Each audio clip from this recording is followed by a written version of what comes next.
Whitney Taylor is a young artist who arrives at a secluded institute for creative individuals. She is determined to be there because 30 years earlier, her idol, comic book illustrator Colin Childress, lived in that very house.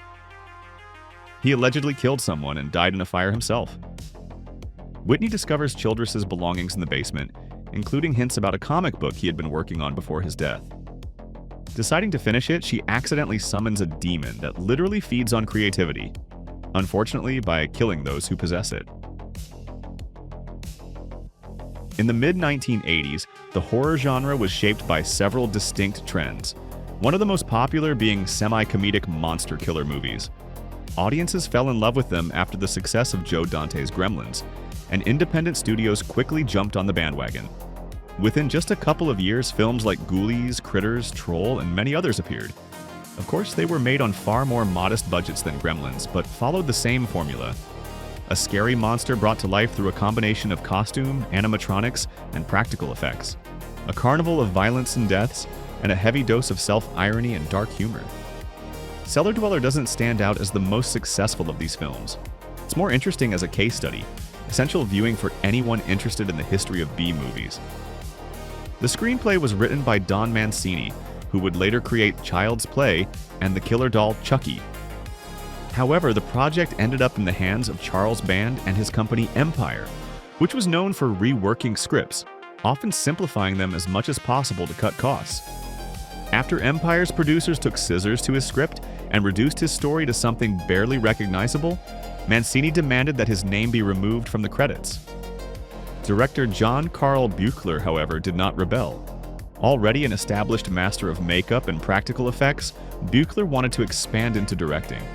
Not long afterward, that ambition would lead him to the Friday the 13th franchise, where he directed the 7th installment. Cellar Dweller allowed Buechler, on the one hand, to create another memorable movie monster, and, on the other, to experiment with something close to auteur filmmaking, where the boundary between reality and the world of art begins to blur.